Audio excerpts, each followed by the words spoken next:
Bienvenue à ce culte de l'Église protestante évangélique de Dijon-Est.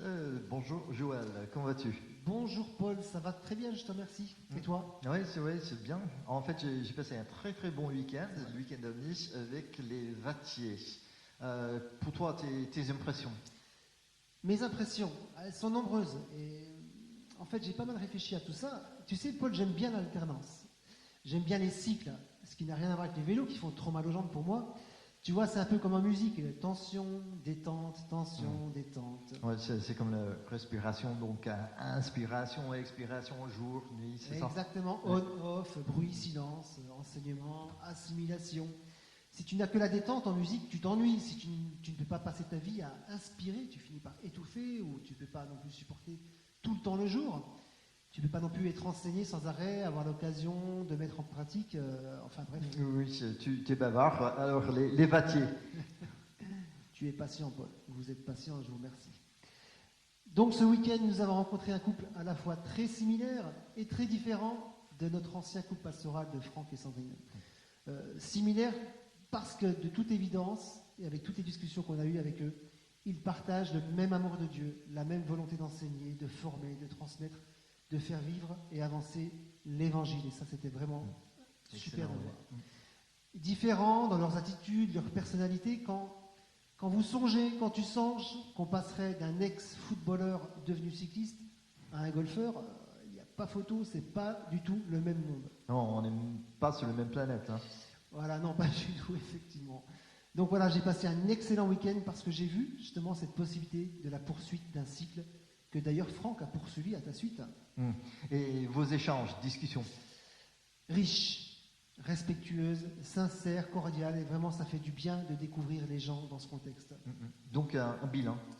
Un bilan carrément positif.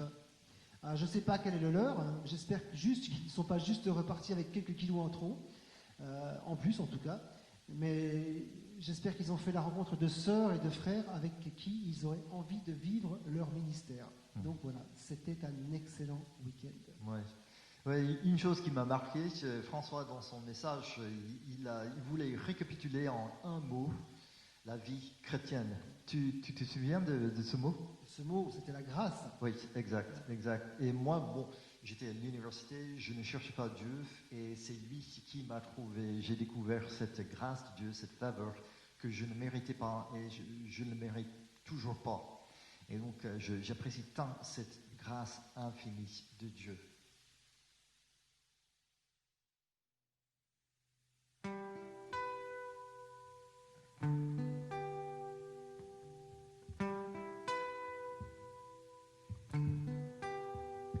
J'étais brisé, vide et sans espoir. Ta grâce m'a trouvé, m'a restauré. Je n'ai rien à moi, mais tel que je suis, tu me libères, tu me libères. Grâce infinie de notre Dieu, qui un jour m'a sauvé. J'allais errant de lieu en lieu. Tu m'as retrouvé, maintenant je vois l'amour, la grâce dans tes yeux, vis pour moi, en me donne la mort à la vie.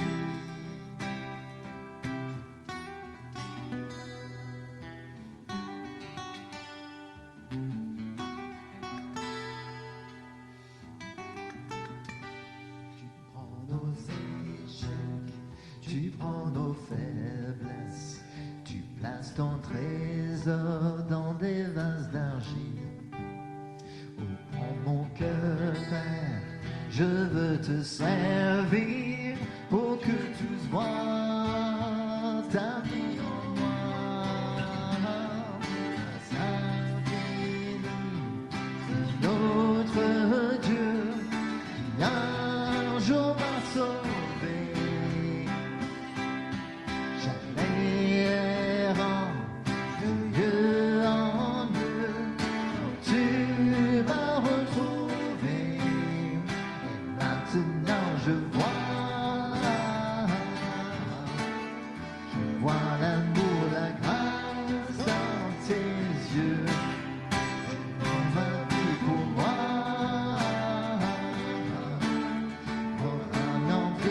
mort à la vie. Grâce infinie, notre Dieu, qui un jour m'a sauvé.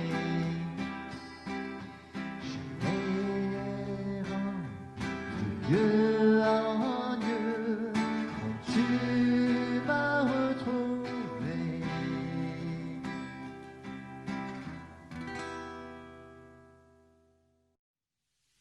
Oui, la grâce se trouve en Jésus-Christ. Et donc, pour toi, Joël, tu as trouvé quoi d'autre en Jésus? Alors tu sais Paul, j'ai été le bon élève cette semaine, j'ai bien lu ton mail, j'ai bien préparé ma réponse à ta question. Et j'ai bien réfléchi, et puis en fait je me suis dit que c'était pas si simple que ça. Et alors? Ben écoute, je pourrais juste répondre que voilà, je trouve en lui le salut, une nouvelle perspective de vie, un sens à ma vie infiniment plus intéressant que ce que le monde peut offrir. Je trouve la paix, le repos, la sérénité, bien sûr. Mais je pense que toutes ces choses sont vraies pour toi. Bien sûr, elles sont vraies. Mais en y réfléchissant, je me suis rendu compte que j'énumérais un peu ces choses de façon mécanique, tu vois, un peu comme un couplet, comme en musique, quand on fait un couplet 1, refrain, un couplet 2, etc., etc. Comme une leçon bien apprise. Exact, comme une leçon bien apprise. Alors, comme tu m'as demandé que ce que personnellement je trouve en Jésus, alors je me suis dit, Joël, cherche. Et tu as trouvé. Eh oui, bien oui, Ouais. j'ai trouvé. Ouais. Alors, rien de sensationnel, hein, rien de révolutionnaire, mais quand même, ça fait du bien de prendre du recul et d'y penser. Raconte-nous. Je te raconte. Tu connais Moïse, Paul? Pas personnellement, mais l'histoire, oui. Tu connais. Oui, je l'ai lu. Ouais. Donc Moïse, Dieu l'envoie dans délivrer son peuple, mais en face de lui, il y a Pharaon, les Égyptiens, qui, il le sait hein, avant d'y aller, et qui n'ont pas forcément envie de laisser partir tous ces esclaves. Alors Moïse demande à Dieu, mais Dieu, qui est-ce que je vais annoncer quand Pharaon va me demander qui est-ce qu'il envoie? Et Dieu lui répond, Je suis celui qui est. bam! Débrouille-toi avec ça, Moïse. Entre nous, je suis celui qui est, ça fait pas fuir un moustique, hein, Paul. Mais voilà, c'est ce qu'Israël pouvait trouver en Dieu. Ils allaient être délivrés par un Dieu simplement vivant, véridique, contrairement au Dieu imaginaire de l'Égypte. Ok, mais où tu veux en venir? Eh bien moi, personnellement, je m'appuie sur d'autres versets, les premiers versets de l'évangile de Jean, où Jésus me dit qu'il est celui qui parle, celui qui donne la vie, celui qui éclaire et qui révèle à la fois d'où il vient et qui il est lui-même, à savoir Dieu. Donc voilà, personnellement, Jésus m'apporte à moi et à tout le monde, Jésus m'apporte la parole, la vie et la lumière de Dieu. C'est quand même pas mal, non? Ouais, c'est excellent. Et pour moi, même ce matin, j'ai lu Dieu nous a comblés de toute bénédiction spirituelle en raison de notre union avec Christ. Et une chose que j'apprécie tant, c'est la présence de Jésus. Il parle de l'union, donc il est là, il m'accompagne. Et donc, dans sa présence, bon, avec lui, il y a de l'espérance. Il y a la grâce, bien sûr, donc il y a de la force, il y a cet amour et c'est tant d'autres choses qui se trouvent en Jésus. Chantons ensemble à sa gloire.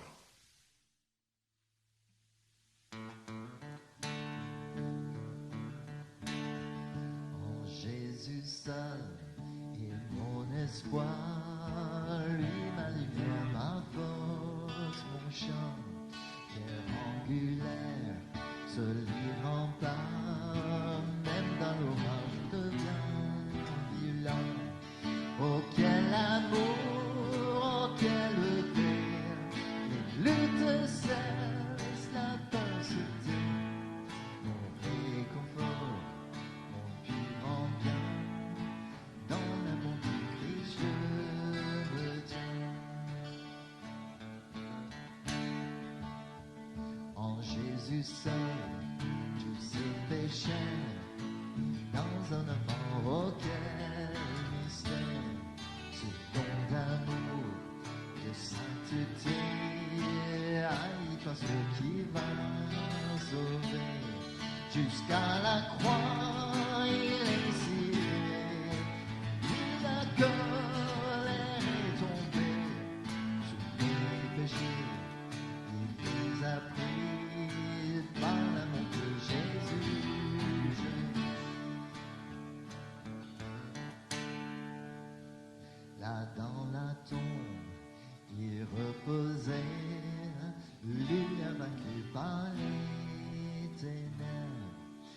jour glorieux, il apparaît d'entre les morts et se relève. Et sur ma vie, par sa victoire, le péché perd tout son pouvoir. Et à moi, je suis à lui, racheté par le sang du Christ.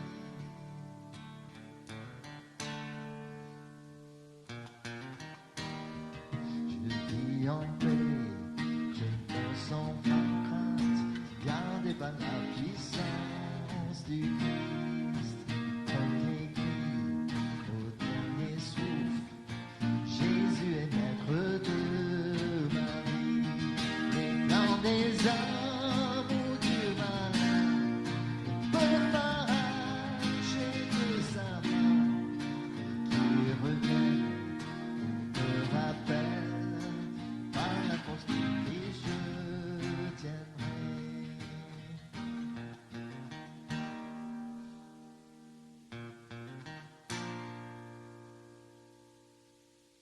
Oh Jésus, mon sauveur, Seigneur, nul n'est comme toi. Jour après jour, je te louerai, car ton amour est merveilleux. Mon abri, mon refuge, mon réconfort, mon rocher, tout ce qui vit, ce que je suis, ne cesse de t'adorer.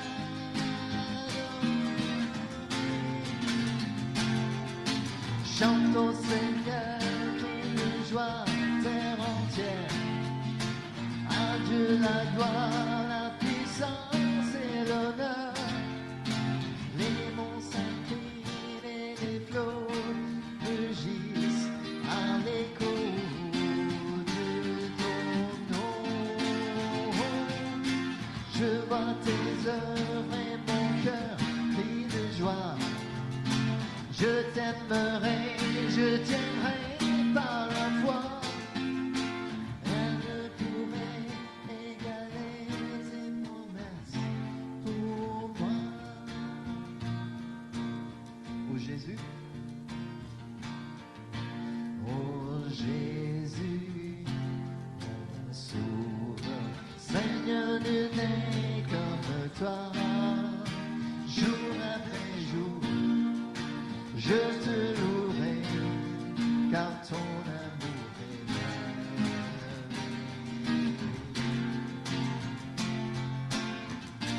Mon abri, mon refuge, mon réconfort, mon rocher, tout ce qui vit, ce que je suis, ne cesse de t'adorer.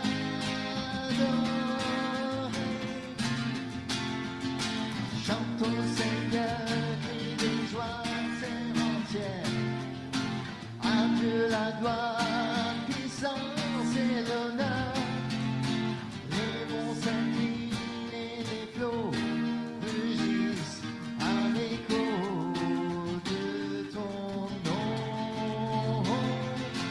Je vois tes œuvres et mon cœur crie de joie. Je t'aimerai, je tiendrai par la foi. Rien ne pourrait égaler tes promesses pour moi.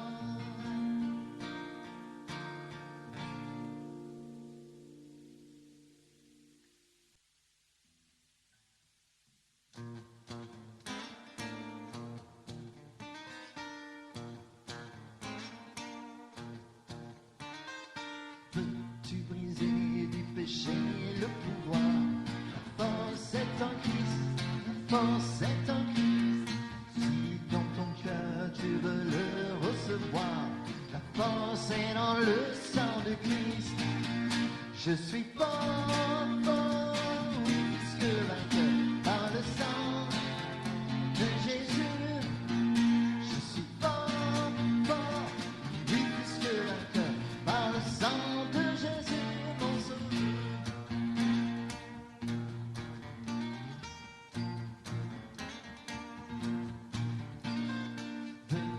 marcher toujours plus triomphant.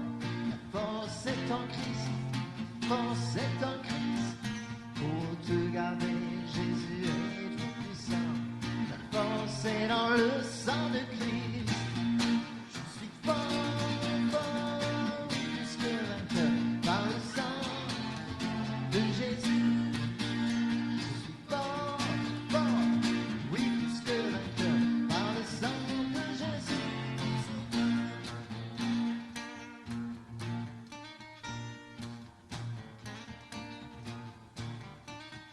Venu du ciel, approché chaque jour.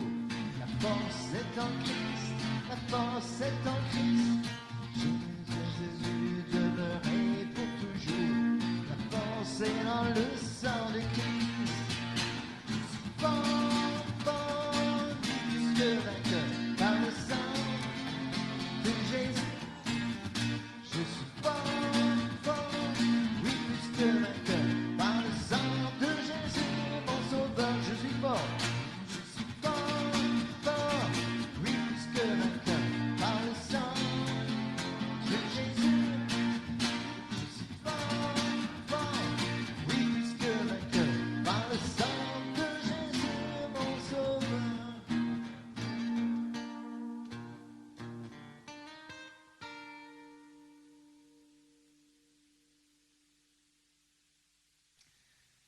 Oui, François, il a aussi dit que la bonne réponse donc, à cette grâce, cette faveur imméritée de Dieu, c'est la reconnaissance.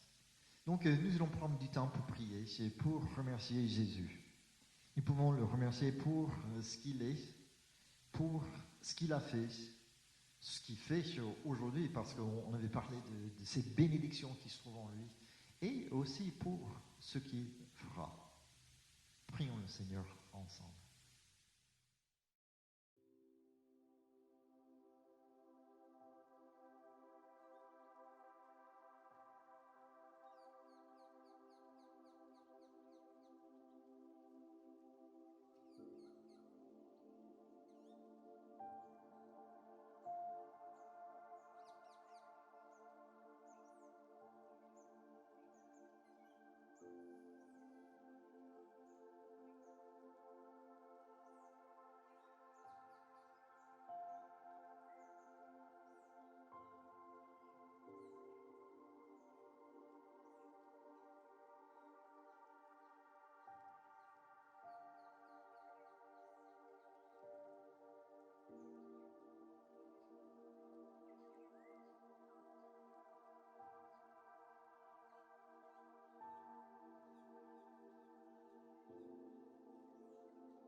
toi,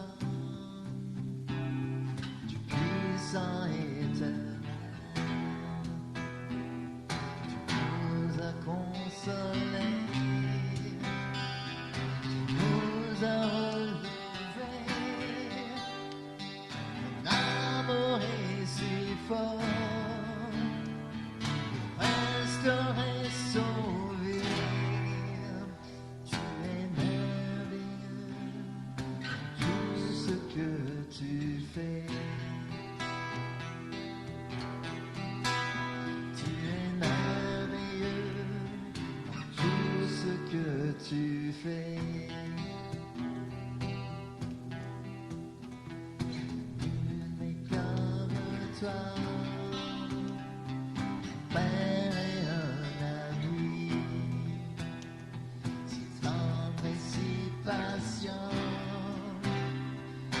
corrige et conduit, toujours à nos côtés, toujours pour nous aider. Tu es merveilleux, tout ce que tu fais. Tu es merveilleux, tout ce que tu fais.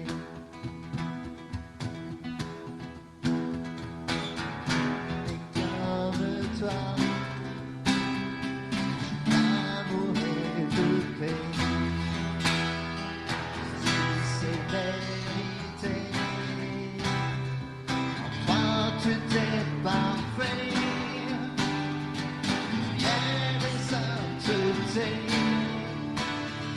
splendeur et majesté. Tu es merveilleux dans tout ce que tu fais.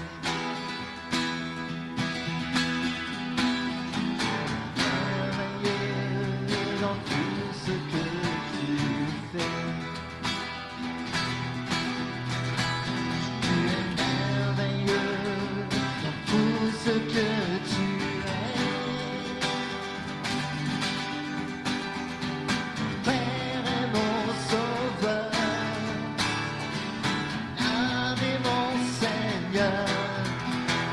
Tu es merveilleux dans tout ce que tu es. Tu es merveilleux dans tout ce que tu es. Tu es merveilleux dans tout ce que tu es. Père est mon sauveur, mon âme est mon Seigneur. Tu es merveilleux dans tout ce que tu es. Tu es merveilleux dans tout ce que tu es.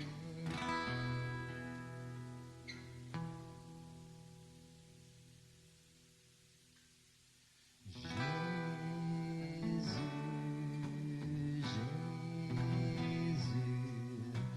je viens à toi maintenant. Tu m'as comblé de richesses et je t'aime tant. Jésus, Jésus, je viens à toi maintenant. Tu m'as comblé de richesses, je t'aime tant.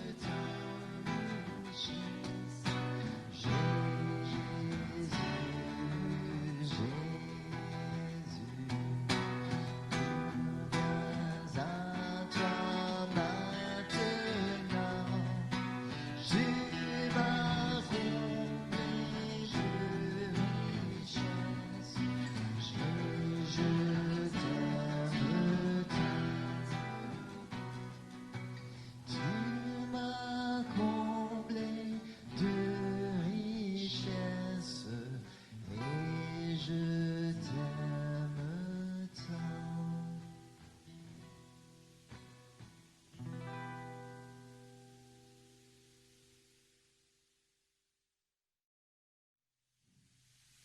voudrais te remercier, Seigneur, pour ce temps de louange, ce temps de reconnaissance où chacun aura pu t'exprimer à sa façon, au travers des chants, au travers de cette prière, tout l'amour qu'il a pour toi, tout ce qui émane de son cœur.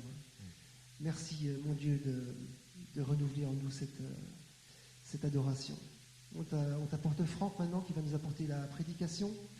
Merci de mettre dans sa bouche tes paroles, qu'elles puissent toucher notre cœur au plus profond, Seigneur. Gloire à ton nom. Merci, mon Dieu. Amen. Amen.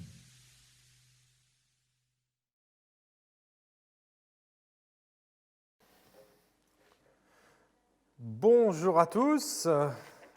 Voilà, alors là, moi, c'est en semaine. Pour vous, c'est dimanche matin. En tout cas, je suis chez mon ami Ken, à l'église baptiste, rue du lycée. Et donc, il nous a fait la grâce de pouvoir enregistrer ce moment. J'ai essayé de le faire à la maison, c'était trop compliqué. Donc, du coup, eh bien, on est ensemble pour quelques heures ce matin. Non, c'est une blague, quelques minutes, j'espère. Et voilà, donc, j'ai pu lire quelques articles la semaine dernière pour voir qu'est-ce que disaient un petit peu les journalistes, les médecins, les psychiatres, les psychologues sur le déconfinement. Et donc, ou en tout cas sur l'après-confinement. Et là, j'ai pu constater que finalement, il n'y avait pas beaucoup de voix qui étaient identiques.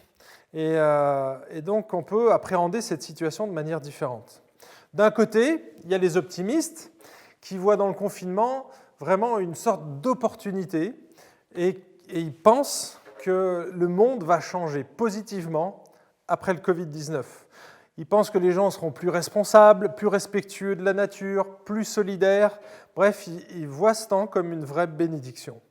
Et puis, il y a ceux qui sont un peu mitigés. C'est-à-dire, c'est ceux qui pensent que le coronavirus n'a pas été si agressif que ça et que finalement, quand on regarde les chiffres, ce n'est pas si inquiétant. Et donc, ils ont tendance à relativiser. Là, vous allez voir quelques chiffres s'afficher. Entre le 1er mai et le 1er janvier, enfin le 1er janvier plutôt, et le 1er mai 2020, ils ont constaté qu'il y a eu seulement 237 000 décès suite au Covid-19. Alors que dans le même temps, 327 000 pour la malaria, 357 000 suicides, 450 000 morts par accident de la route, 2 700 000 par le cancer, etc. Et donc, ils ont tendance à relativiser les chiffres, et donc ça les rassure quelque part. Et puis, de l'autre côté, on a les pessimistes. Et là, j'ai regardé quelques essayistes, dont Michel Houellebecq, vous allez voir, ça s'affiche. Voilà ce qu'il dit. Nous ne nous réveillerons pas après le confinement dans un nouveau monde, ce sera le même en un peu pire. L'épidémie de coronavirus devrait avoir pour principal résultat d'accélérer certaines mutations en cours, dont notamment la diminution des contacts humains. Un psychanalyste dit « Il y aura un climat de peur car le virus circulera toujours, il faut s'attendre à une augmentation des angoisses. Les gens vont avoir peur de se faire infecter et de tomber gravement malades, c'est ce qu'on appelle la nosophobie. Avec le déconfinement, certaines personnes qui n'étaient pas hypocondriaques vont le devenir. » Écoutez, j'espère que ce ne sera pas votre cas. En tout cas, pour ma part, je navigue un petit peu dans les 3 domaines. C'est-à-dire que j'ai parfois quelques craintes, parce que je vois les dégâts que ça a pu faire chez certains amis, et parfois je relativise, et puis d'autres fois j'ai plein d'assurance, parce qu'en fait je sais où je vais, et donc je n'ai pas peur. Donc vous voyez, j'ai quelque part des sentiments un peu partagés. Je ne sais pas si c'est votre cas ce matin. En tout cas, on voit qu'on n'aborde pas le sujet du déconfinement de manière égale. Et donc ce matin, j'ai choisi un texte pour vous parler finalement d'un prophète qui vivait une sorte de déconfinement. Mais c'est un prophète qui était dans une période de découragement profond. Alors moi, j'ai appelé ça le déconfinement d'un prophète en burn-out. Et donc, on va parler ce matin de ce prophète qui est le prophète Élie, qui vécut sous le roi Akab à peu près 9 siècles avant Jésus-Christ. On est dans une période de l'histoire où il y avait les deux royaumes, il y a eu ce schisme dans Israël, avec au nord, donc il y avait Israël, les 10 tribus, et donc là c'était Akab, et au sud, il y avait donc le royaume du sud, c'était Josaphat. Les deux royaumes étaient séparés, et à ce moment de l'histoire, on observe un rapprochement. Mais ils ne vont pas se rapprocher pour faire le bien ou pour mieux adorer l'Éternel, mais c'est parce qu'ils ont une idole commune qui s'appelle Baal. Et Baal, c'était le dieu qui était considéré comme le dieu de l'orage, le dieu de la pluie, le dieu de la fertilité, le dieu des céréales, un peu le Kellogg's d'aujourd'hui. Quelque part, c'était le dieu qui fait le beau temps ou la pluie. Et c'était une grande tentation pour Israël parce qu'ils vivaient dans le désert, la plupart des gens, c'était une culture agraire, donc ils vivaient de leur culture, et donc ils étaient très tentés de s'adresser directement à un Dieu, uniquement, spécifiquement pour ça. Et en fait, ils n'ont fait que copier ce qu'il y avait en Canaan. Et donc le ministère du prophète Élie va être de corriger à la fois Israël et de corriger le roi. Donc lui, c'est un petit peu le poil à gratter Élie dans cette situation. Un peu finalement la situation de tous les prophètes dans l'Ancien Testament. On va faire un bref rappel du contexte, parce que là, je vais vous parler du chapitre 19, mais il y a eu quand même 3 chapitres avant où on parle d'Élie. Alors très rapidement, je vais brosser le tableau pour essayer de montrer dans quelle situation Élie était. Déjà au chapitre 17, Dieu l'envoie annoncer une sécheresse assez grande à Akab. On ne sait pas combien de temps ça va durer. Le texte plus tard nous dira, et même le Nouveau Testament nous dit que ça va durer 3 ans et demi. Donc vous imaginez, donc, non seulement il n'y aura plus de pluie, mais il n'y aura même plus de rosée. Donc une sécheresse mais totale. Il va y avoir beaucoup de morts, il va y avoir la famine qui va s'installer. Dans cette période-là, donc il annonce, la pluie s'arrête, et donc Dieu va envoyer Élie à Kishon. Donc c'est un torrent. Donc là, il y a de l'eau. Et donc Dieu va faire un premier miracle. C'est que, il a déjà arrêté la pluie, mais là, il va faire un deuxième miracle. C'est que Élie va recevoir sa nourriture non pas par des drones, mais par voie aérienne, par des corbeaux. Donc ça, c'est quelque chose d'extraordinaire. 2 fois par jour, il va recevoir du pain et de la viande. Donc son kebab, matin et soir. Ensuite, donc ça va durer quelques mois. Et Dieu, quand il n'y a plus d'eau, donc le torrent de Kishon devient sec, et donc Dieu va l'envoyer à Sarepta auprès d'une veuve. Et là, autre miracle, Dieu va utiliser Élie pour permettre à ce que cette dame, donc cette femme qui est veuve, qui a un fils, qui ait toujours de la farine et de l'huile pendant plusieurs années. Et donc, il y a encore donc cet épisode, c'est tous les jours que Dieu va réitérer ce miracle, un petit peu comme les Israélites avec la manne. Au milieu de ce périple, donc quand il était à Sarepta, le fils de la veuve va décéder. Et là, Élie va intercéder et il va y avoir un miracle, c'est qu'il va ressusciter. Donc un miracle de résurrection. Donc on se dit waouh. Et puis au bout de 3 ans et demi, donc on arrive à la fin de cette période, Dieu va demander plutôt à Élie d'aller voir Akab et de lui annoncer que la pluie va de nouveau arriver. Donc il va voir Akab, il lui annonce, et Élie ne s'arrête pas là. Il va essayer de prouver que le Dieu de Baal n'est pas un vrai Dieu et que seul le Dieu d'Israël est capable d'agir. Et donc il va convoquer 450 prophètes de Baal, plus les 400 prophètes d'Astarté. Il va convoquer tout le peuple et également le roi Akab. Ils sont tous là, et donc Élie provoque quelque part les 450 prophètes de Baal en leur disant, voilà, on va faire 2 sacrifices. Il y aura votre sacrifice, vous allez demander à votre Dieu de faire démarrer cet holocauste, donc de faire descendre quelque part la foudre sur cet holocauste et de l'allumer. Et donc voilà les 450 prophètes qui se font des incisions, qui prient, qui jeûnent, et donc toute la journée, ils gémissent auprès de leur Dieu et rien ne se passe. Et donc, pour montrer que Dieu est largement plus puissant que les humains, donc Élie va faire quelque chose. Il va demander à ce qu'on arrose abondamment. Il fait creuser une tranchée autour de l'Holocauste et il fait arroser abondamment. C'est franchement pas une bonne méthode pour allumer un barbecue. Et là, à ce moment-là, il demande à l'Éternel d'envoyer la foudre. Et Dieu démarre l'Holocauste, mais alors c'est plus qu'un démarrage de barbecue, c'est carrément une atomisation. Le texte dit qu'il y a même les pierres et la terre qui se sont volatilisées. Donc c'est une véritable atomisation. Donc non seulement c'était impossible aux humains d'allumer un feu comme ça venant du ciel, mais en plus il était abondamment arrosé. Donc ça fait double miracle. Et donc on voit ici Élie vraiment en posture de victoire. Tout de suite derrière, la pluie arrive et donc Akab est confondu. Normalement, il est confondu. Le peuple d'Israël s'agenouille et va crier à l'Éternel et vont dire cette phrase « C'est l'Éternel qui est Dieu, c'est l'Éternel qui est Dieu ». Vous retrouverez ça au chapitre 18. Si on s'arrêtait là, on pourrait avoir l'image d'un prophète qui quelque part est au-dessus du lot, un homme de foi extraordinaire, avec tous les miracles qu'il a pu faire, bien sûr que Dieu a fait, mais au travers de lui. On pourrait se dire, mais c'est vraiment un prophète extraordinaire, les pieds décollent presque légèrement du sol. Et donc on arrive ici au chapitre 19. On va le lire et on va voir un petit peu le contexte de ce chapitre 19. Donc les 5 premiers versets. Akab rapporta à Jézabel tout ce qu'avait fait Élie et comment il avait tué par l'épée tous les prophètes.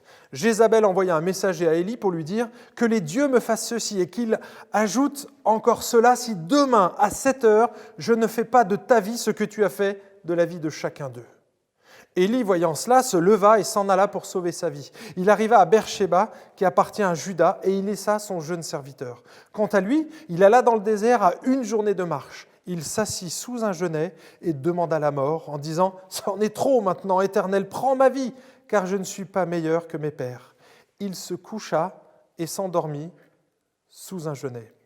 Quel retournement de situation! Voilà notre géant de la foi qui est complètement dérouté, désemparé, troublé. Sa fuite dans le désert montre qu'il a peur. Quelque part, il abandonne le combat. Qu'est-ce qu'il pouvait faire de plus ? Qu'est-ce qu'il pouvait prouver de plus ? Il a fait des miracles si extraordinaires que personne ne pouvait les reproduire. Moi, j'ai l'impression qu'Élie avait tellement incarné son rôle de prophète que c'était sa vie. Finalement, la réussite de son ministère, c'était quelque part son identité. Et donc, il le vit ici, cette situation, comme un échec personnel. La menace de mort de Jézabel montre que absolument rien n'a changé. Ils ont vu, ils ont observé les miracles et ils n'ont pas changé. Imaginez-vous à la place d'un prophète. Son rôle en tant que prophète, c'est d'annoncer quelque chose. Ici, il a pu faire des miracles pour prouver. Et donc, c'est comme si on lui disait, voilà, maintenant, tout ce que tu dis, ça ne sert à rien. Donc, ton ministère est inutile. Et lui, il n'a pas pris ça comme mon ministère est inutile, mais comme il était très collé à son ministère, que c'était son identité, eh bien, il s'est dit, je suis inutile, je suis nul, je ne vaux rien quelque part, et du coup, il demande la mort. Ça nous arrive aussi parfois, et ça pourrait vous arriver, de demander la mort à un moment donné. On se sent tellement nul devant certaines situations, et on ne se sent plus utile. Et donc, du coup, on demande à Dieu de retirer sa vie. Mais au travers de cet exemple-là, on voit, moi je ressens en tout cas, quand je lis le texte et que je lis cette expression, je ne suis pas meilleur que mes pères. Et là, je vois une petite pointe d'orgueil qui transparaît dans la vie d'Élie. Je pense qu'Élie se croyait un peu au-dessus du lot. Il se compare à ses pères et dit « mais je ne suis pas meilleur qu'eux ». Ça veut dire quoi ? Ça veut dire que quelque part, il se croyait un petit peu meilleur qu'eux et il avait, je pense, un peu pris le melon.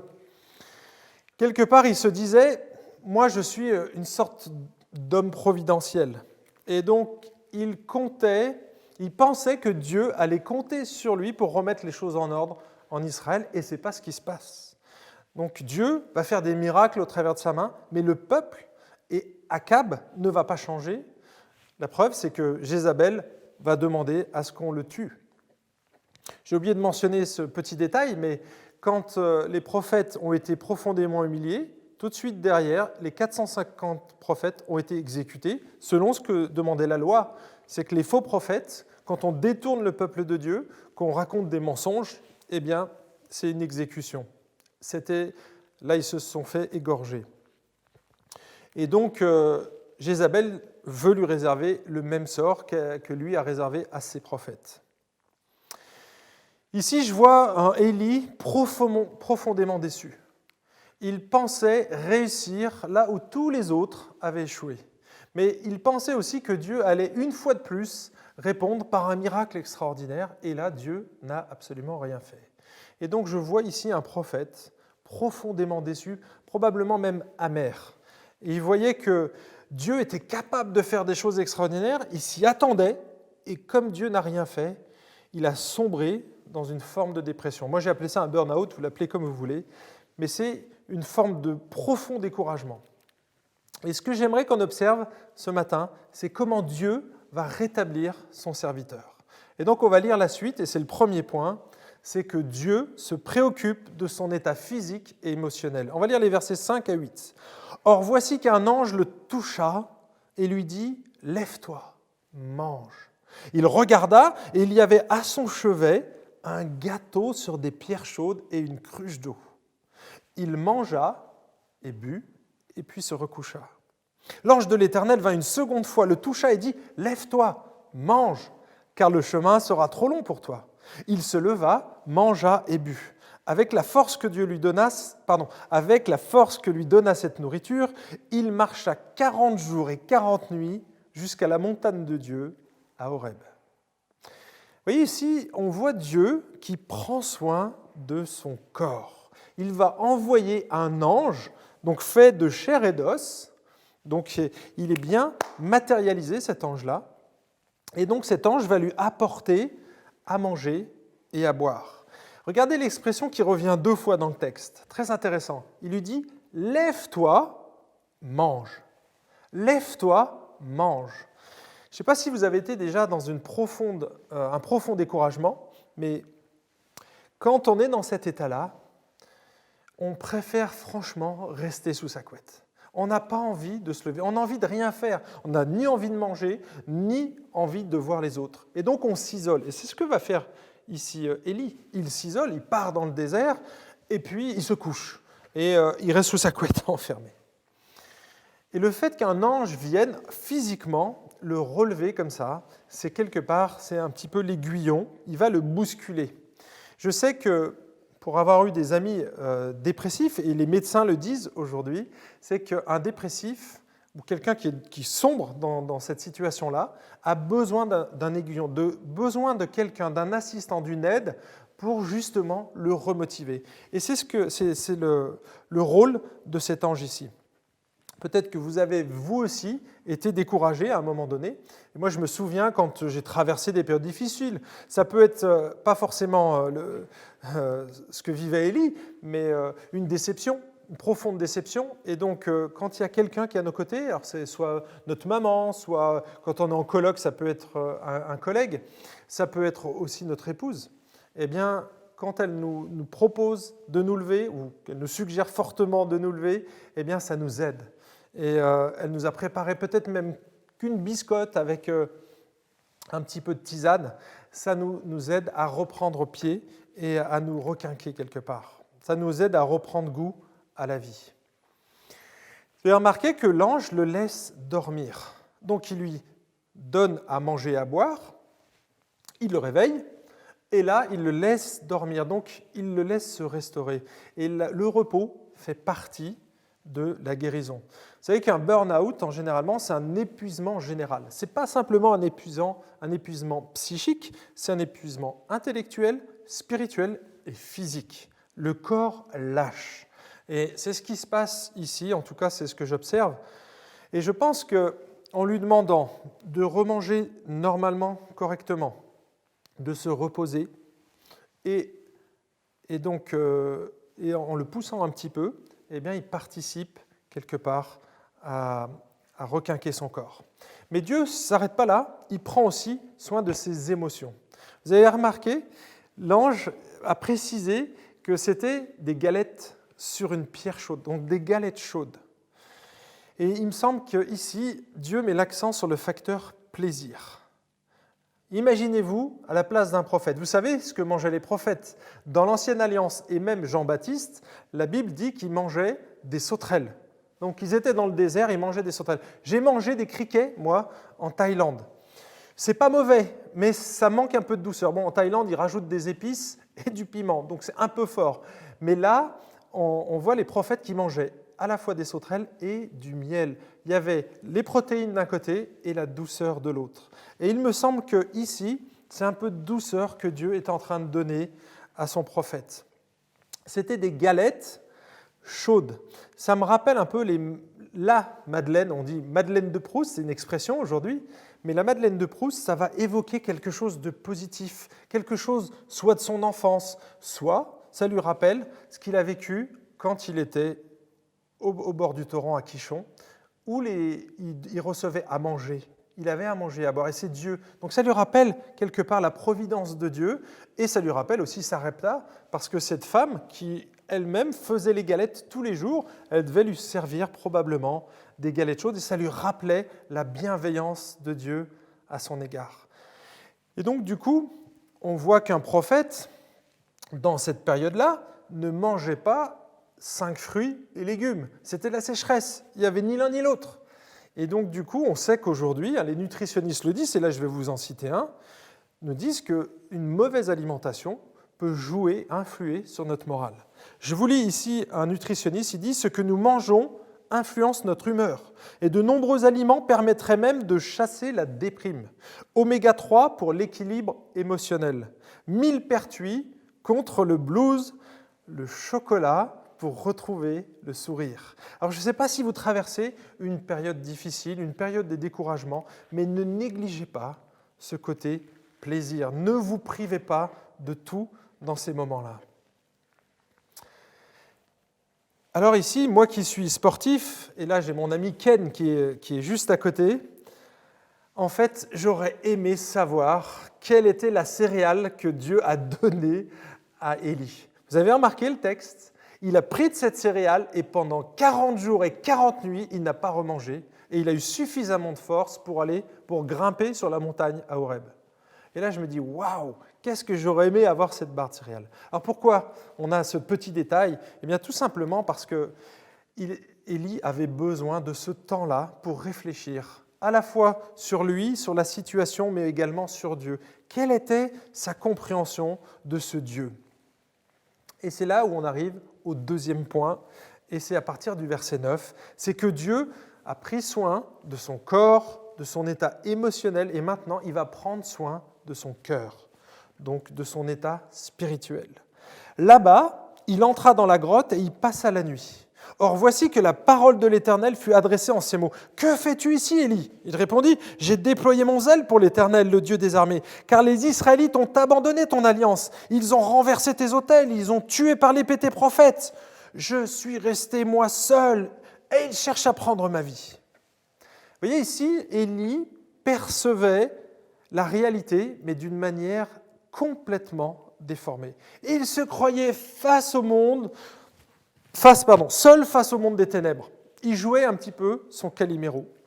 Il croyait être le seul homme fidèle à Dieu et à lutter contre les méchants. Mais c'était faux, c'était faux. La réalité, c'est qu'il y avait d'autres prophètes qui étaient encore cachés. Et là, il faut remonter au chapitre 16, où on voit Abdias qui va protéger 100 prophètes qui n'allaient pas dans la direction, justement, de Akab. Et donc, il va prendre soin de ses prophètes. Donc, il y a déjà cela. Mais ce n'est pas tout. Le texte, à la fin, vous l'avez lu, il y a 7000 Juifs qui n'ont pas fléchi le genou devant Baal. Donc 2 éléments fondamentaux. Et la troisième, qui était aussi une réalité, c'est qu'Élie n'était pas dans les meilleures conditions pour juger le peuple d'Israël. D'ailleurs, imaginez qu'il y ait une déclaration de persécution. Il y en a plusieurs d'entre eux qui ont dû commencer à faire profil bas. Et donc, ils ne se sont pas vantés en disant « mais nous, on est pour le Dieu d'Israël ». Ils ont fait profil bas exactement comme ce qu'a fait Élie. Élie n'a pas été revendiqué auprès de Jézabel. De toute façon, il savait qu'il allait mourir s'il le faisait. Donc, qu'est-ce qu'il a fait ? Il a fui dans le désert. Et donc, il est en train, quelque part, de reprocher aux Israélites ce que lui-même n'a pas fait. Dans le texte, on voit que Dieu lui pose une question. « Que fais-tu ici, Élie ?» À votre avis, est-ce que Dieu savait ce qu'Élie faisait ? Bien entendu. C'est une manière pédagogique de faire réfléchir son serviteur. Dieu agit comme ça à maintes reprises dans l'histoire. Je vous envoie simplement avec Adam et Ève, Caïn et Abel, l'apôtre Pierre. À chaque fois, Dieu va leur poser des questions. Ils sont en mode échec et Dieu les fait réfléchir sur leur situation en leur posant des questions. Pourquoi ? Parce que Dieu se préoccupe de leur cœur. En substance, Élie dit « Moi, j'ai tout fait pour toi, mais je suis seul et on veut me tuer. » Et ça, il faut le regarder et le comprendre, je pense, comme un reproche. C'est comme s'il disait « Ce n'est pas une bonne manière de me traiter, Dieu. Je mérite mieux que ça. » Et donc, je vois ici une forme d'amertume. Élie est déçu et amer. Pourquoi ? Parce que Dieu n'a pas répondu à ses attentes personnelles. Il pensait que Dieu allait répondre de manière surnaturelle et il ne l'a pas fait. Et donc là, il en veut à Dieu. Ne lui jetons pas la pierre trop vite parce que ça peut nous arriver à nous. Et ça m'est arrivé il n'y a pas si longtemps. Vous savez, on doit déménager là le 15 juillet et il se trouve qu'on a trouvé une maison et on devait emménager. Au départ, on avait fixé pour le 25 juillet. Et puis, le Covid-19 est arrivé. Et donc, la dame qui devait nous céder sa maison a dit « Mais écoutez, je ne peux pas vous la céder avant le 25 août. » Or, nous rattaquons le 1er septembre. Donc, vous imaginez, quand on a une famille qu'on doit réaménager dans une nouvelle maison, on a 5 jours. Et je voulais faire quelques travaux parce que la maison est un peu vieillissante. Eh bien, pendant quelques heures, j'en ai voulu à Dieu. Je me suis dit « Mais pourquoi, Seigneur, tu permets ça ?» Et donc, vous voyez, on a cette attitude naturelle parce qu'on sait que Dieu est souverain et donc il y a quelque chose qui ne se déroule pas comme nous, on l'a prévu. Et donc, du coup, naturellement, on va en vouloir à Dieu. Ça n'a pas duré longtemps, grâce à Dieu, mais ça a été naturel. Et je pense qu'Élie, lui, il a vécu, il a souffert fortement et donc il l'a vécu de plein fouet. Et donc là, Dieu s'intéresse à son cœur. Troisième point, Dieu va se révéler à lui d'une manière inattendue. Verset 11, l'Éternel dit « Sors et tiens-toi sur la montagne devant l'Éternel. » Et voici que l'Éternel passa. Un grand vent violent déchirait les montagnes et brisait les rochers devant l'Éternel. L'Éternel n'était pas dans le vent. Après le vent, ce fut un tremblement de terre. L'Éternel n'était pas dans le tremblement de terre. Après le tremblement de terre, un feu. L'Éternel n'était pas dans le feu. Enfin, après le feu, un son doux et subtil. Quand Élie l'entendit, il s'enveloppa le visage de son manteau. Il sortit et se tint à l'entrée de la grotte. Or, voici qu'une voix lui dit « Que fais-tu ici, Élie ?» Il répondit « J'ai développé mon zèle pour l'Éternel, le Dieu des armées, car les Israélites ont abandonné ton alliance. Ils ont renversé tes autels, ils ont tué par l'épée tes prophètes. Je suis resté moi seul et ils cherchent à prendre ma vie. » Vous avez vu qu'il radote un peu, Élie, et c'est normal. Il n'y a rien d'anormal ici. On ne guérit pas d'un profond découragement en claquant des doigts. Et donc, Dieu va réitérer, va lui reposer exactement la même question, parce que visiblement, Élie n'a pas encore compris la leçon. Et il a fallu cet épisode-là, donc du vent, du tonnerre, pour que Élie capte. Si vous remarquez, dans le Nouveau Testament, il a fallu que les disciples touchent les trous. Thomas a dû toucher les trous de Jésus pour réaliser qu'il était bien ressuscité. Il a eu besoin de ça. Même le fait de le voir ne suffisait pas. Eh bien, Élie, quelque part, c'est la même chose. Ici, Dieu va envoyer des phénomènes, mais il n'était pas là. On sait, dans l'Écriture, on voit qu'à chaque fois qu'il y a du vent, une tempête, quand Dieu a donné la loi, il y a eu tous ces événements qui ont eu lieu. Eh bien là, non. Dieu va se révéler à Élie, mais d'une manière douce et subtile.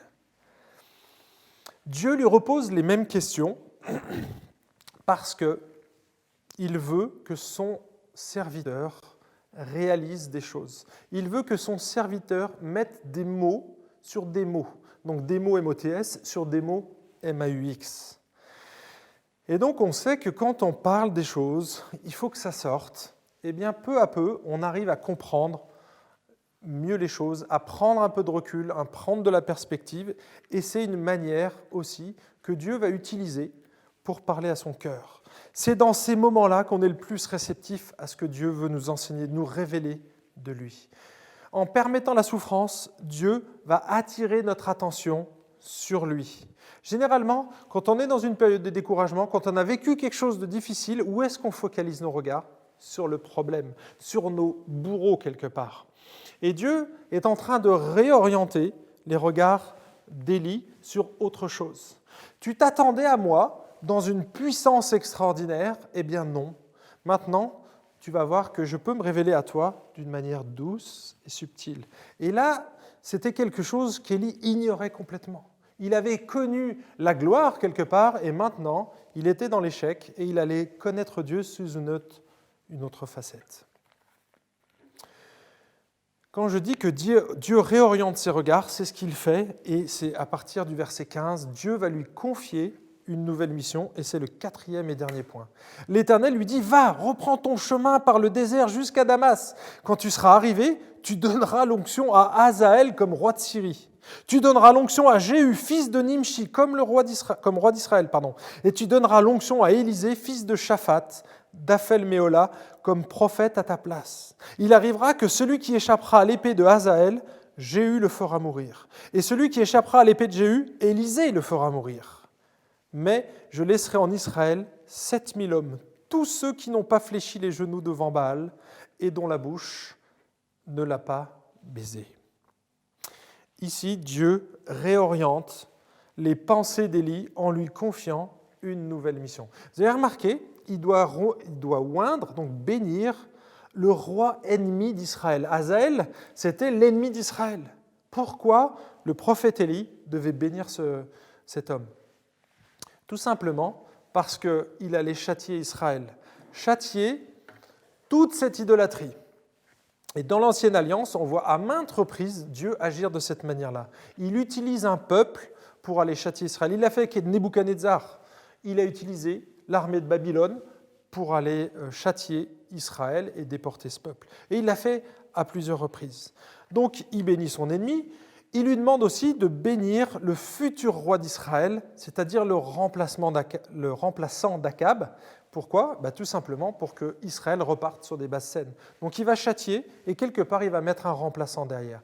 Et ce n'est pas tout, c'est qu'il demande à Élie de bénir son successeur. Et là il lui dit « Ok, passe le flambeau ». Et je me suis dit « Mais c'est fou !» C'est exactement ce que Dieu fait avec Timothée quand il traverse une période de découragement. Vous relirez 2 Timothée. Au chapitre 1, verset 7, il lui dit « Ce n'est pas un esprit de timidité que Dieu t'a donné, mais un esprit de force, d'amour et de sagesse. » Timothée traversait une période sombre, une période de découragement, peut-être une forme de burn-out. Il y a eu forcément des problèmes à l'intérieur de l'Église. On ne sait pas exactement la nature du problème. On voit en lisant l'Épître qu'il y avait des problèmes à l'intérieur de l'Église. Eh bien ici, l'apôtre Paul avait dit à Timothée, juste dans cette période-là, « Et ce que tu as entendu de moi, confie-le à des hommes fidèles qui soient capables de l'enseigner aussi à d'autres. » 2 Timothée 2,2. Et là, on voit quoi ? On voit exactement la même chose. C'est-à-dire que quand on est dans cette période de découragement, généralement, on est focalisé sur nous, sur notre problème ou sur notre adversaire. Et donc, qu'est-ce qui se passe ? Eh bien, on oublie notre mission. Et là, c'est salutaire. Dieu dit à Élie, « Je vais te redonner des choses de manière constructive. » Et donc, il va lui rappeler sa mission quelque part. Et donc, le fait de transmettre quelque chose à quelqu'un d'autre, c'est quelque chose de profondément encourageant. En tout cas, pour ma part, je trouve que c'est une des meilleures choses qui m'arrivent dans le ministère, c'est quand je peux voir ce que moi j'ai enseigné à quelqu'un qui le reproduit dans une autre personne. Et donc, c'est notre mission, c'est le cœur de notre mission, faire de toutes les nations des disciples et donc transmettre quelque part le flambeau à d'autres. Et c'est ce que je pense et que j'espère avoir fait ici à Dijon. Et maintenant, je peux partir en paix. C'est mon dernier message. J'ai formé des prédicateurs. On a transmis l'outil du café. On a essayé en tout cas de transmettre des choses. On a fait beaucoup d'erreurs. On en fera encore. Mais voilà, j'espère que je veux en tout cas garder ce souvenir-là positif. J'aimerais maintenant donner 3 applications par rapport à ce texte. Première application, c'est que Dieu n'agit pas toujours comme on le souhaite. Vous savez qu'on ne comprend pas toujours pourquoi, dans certaines situations, Dieu agit de manière éclatante et que dans d'autres situations, alors qu'on s'attendrait à voir Dieu intervenir, eh bien rien. Je vous donne quelques exemples. Dans l'Ancien Testament, on voit par exemple Dieu qui ne destitue pas le roi David, alors que le roi David va commettre un adultère, il va commanditer et préméditer un meurtre, et que dans la même période, on voit un serviteur de l'Éternel qui s'appelle Uza, qui voit l'arche qui commence à osciller sur son char et qui juste tend la main pour la rattraper pour pas que l'arche tombe, donc il veut faire le bien. Et il est foudroyé directement par l'Éternel. Et là, on ne comprend pas pourquoi Dieu agit d'une manière très sévère avec l'un et laisse le roi David vaquer à ses occupations de roi et à des choses qui ne sont pas très catholiques. On pourrait citer la sévérité avec laquelle Dieu traite le péché d'Acan, qui a juste volé une toute petite partie du butin, des lingots, un lingot, je crois que c'est un lingot, et en même temps, qui va laisser une grande liberté au roi Salomon, qui lui se vautre dans la luxure et l'idolâtrie. On voit des traitements comme cela et on est surpris. Si j'avais été à la place de Dieu, je n'aurais pas agi comme ça. C'est comme ça, en tout cas, que moi, je réagis. On voit Ananias et Saphira dans le Nouveau Testament. Ils sont foudroyés parce qu'ils ont menti. Et en même temps, on voit un apôtre Paul, enfin là, à l'époque, c'était même Saül, ce n'était pas encore l'apôtre Paul, mais Saül, qui va commanditer le meurtre d'Étienne. Et Dieu le laisse faire. Et il va non seulement commanditer, mais aussi l'emprisonnement de centaines de chrétiens.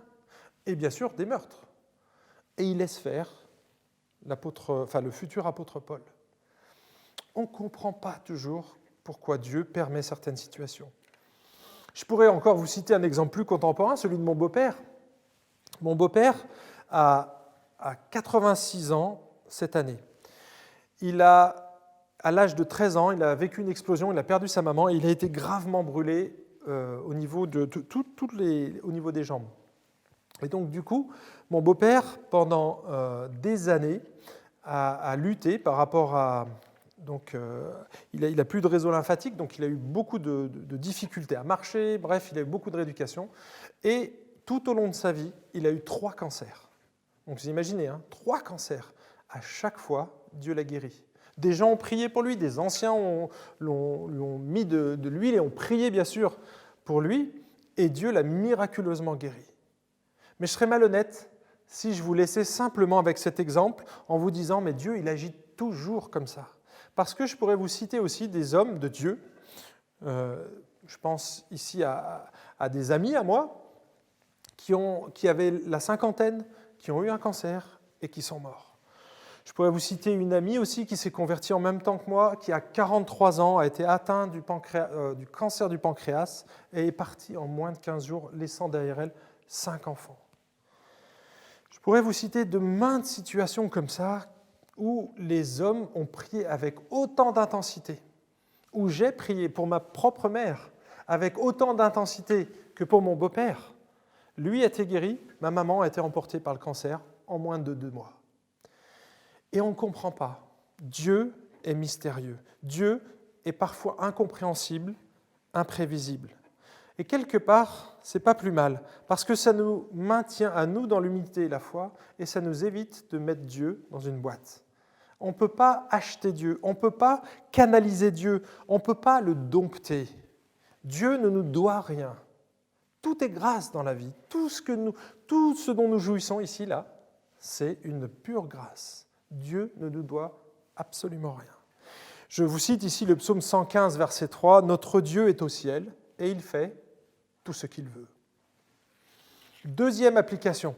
Notre foi en la puissance de Dieu n'est pas une excuse pour faire n'importe quoi. Vous savez qu'il y a certains croyants qui se sont appuyés sur des récits narratifs, comme celui d'Élie, pour faire des choses au nom de Dieu. En 2006, à Saint-Pétersbourg, un homme a voulu imiter ce qu'a fait Daniel dans la fosse aux lions. Et donc, il a demandé à ses amis de le hisser dans la fosse. Une fois qu'il est au milieu des fauves, il a crié cela, il a dit « Dieu me sauvera parce qu'il existe ». C'est un peu le Allahu Akbar des chrétiens, fanatiques. Et donc, il est arrivé ce qui devait arriver. En fait, il a simplement apaisé l'estomac des lions pendant quelques heures. Il est mort. Et Dieu, c'est pas parce que Dieu est tout-puissant que nous, on doit faire n'importe quoi. C'est pas parce que Dieu peut nous protéger qu'il est obligé de le faire. Alors ça n'enlève absolument rien à la sincérité de cet homme qui voulait prouver l'existence de Dieu. Et peut-être que vous, devant vos collègues de travail, vous avez été tentés aussi comme moi à l'école ou des gens qui nous méprisent. J'avais envie de dire, mais Seigneur, mais fais descendre la foudre sur cet homme. On est parfois tenté de le faire, mais ce n'est pas sage. Et vous savez, quand le diable est venu tenter, éprouver Dieu, Jésus, dans le désert, qu'est-ce qu'il a fait? Il a pris le psaume 91 et il a cité littéralement le psaume 91. Mais vas-y, jette-toi du haut du temple et tu verras, un ange va te rattraper. Est-ce que Jésus a défié le diable? Est-ce qu'il aurait pu faire un miracle? Bien entendu. Est-ce qu'il avait confiance que Dieu pouvait le rattraper? Bien entendu. Et pourtant, il ne l'a pas fait. À plus forte raison, on ne devrait pas agir de la même manière. Enfin, on devrait agir de la même manière que Jésus. Dieu s'attend et aime que nous prenions des risques pour obéir à sa volonté révélée. Mais quand nous prenons des risques simplement pour accomplir nos propres ambitions ou pour mettre Dieu à l'épreuve, eh bien, il n'y a plus aucune promesse sur laquelle on peut s'appuyer. Troisième et dernière application, c'est que Dieu va utiliser les moments de crise pour parler au cœur. Vous savez, si Élie était resté sur ses victoires successives, je pense qu'il serait devenu arrogant, présomptueux. Il aurait pris le melon. Déjà, on a vu qu'il avait commencé à le prendre. Mais il aurait un ego surdimensionné. Et donc, dans sa pédagogie, Dieu a permis qu'il passe par un moment de crise. Et c'est dans ces moments de crise que l'on est beaucoup plus réceptif. Dieu utilise les épreuves de la vie pour se révéler plus profondément à notre cœur et nous faire grandir spirituellement. Alors, je ne sais pas dans quelle situation vous êtes ce matin. Peut-être que vous êtes dans une forme de burn-out. Peut-être que vous êtes profondément découragé. Peut-être que vous êtes noyé dans le péché. Je ne sais pas. En tout cas, Dieu ne veut pas que vous en restiez là. Il y a une chose qui est beaucoup plus importante. Peut-être que tu veux un miracle, que tu voudrais voir Dieu agir, mais il y a quelque chose de beaucoup plus important que le miracle. C'est que Dieu veut que tu sois réconcilié avec lui. Ça, c'est beaucoup plus important que tout ce que tu imagines. Dieu a envoyé son Fils Jésus sur cette terre pour te réconcilier avec lui. Il a envoyé Jésus pour absorber ton péché, pour absorber ton égoïsme, pour absorber tes manquements, pour absorber tout finalement ce qui déshonore Dieu. Peut-être ta honte, ta culpabilité, je ne sais. Eh bien, Jésus, c'est un poids qui te pèse sur tes épaules. Jésus souhaite enlever ce poids-là. Il souhaite porter ce fardeau que tu as et que tu n'arrives plus à porter. Il souhaite le prendre avec lui. Et donc, il y a une chose à faire ici. Tu ne peux pas simplement dire « Ah oui !» Non, il faut simplement confesser ton péché, confesser la situation, peut-être confesser le problème. C'est peut-être qu'un problème, ce n'est pas forcément un péché, mais quelque chose qui focalise ton attention et ça tourne en rond dans ta tête. Confesse-le à Dieu, remets-lui toutes ces choses et il les prendra avec lui. Dieu veut te décharger, mais pas simplement juste enlever ton péché, mais il veut te remplir de sa joie, il veut te remplir de sa paix, et il veut que tu portes le fruit de l'esprit. Il veut que tu sois rempli de l'amour, joie, paix, patience, bonté, bienveillance, fidélité, douceur et maîtrise de toi. Voilà de quoi Dieu voudrait te charger. On prie ? Seigneur, je veux te remercier pour ce texte. Merci pour cet exemple, ce modèle que tu nous as laissé dans le rétablissement de ton serviteur Élie. Merci parce qu'on voit un vrai modèle de relation d'aide ici. Tu prends soin à la fois de son corps, de ses émotions, mais également de son cœur. Tu lui redonnes une mission, tu l'interroges, tu le fais réfléchir et tu lui redonnes, tu lui reconfies une mission, quelque chose de constructif. Seigneur, si on traverse des périodes difficiles, eh bien aide-nous à voir comment toi tu as agi avec notre frère Élie et aide-nous à ressembler à ce Jésus, Seigneur. Aide-nous à nous confier dans ce Dieu tout-puissant, imprévisible, mais un Dieu qui nous aime profondément et qui est allé jusqu'à la croix pour nous prouver son amour. Merci du fond du cœur. Amen.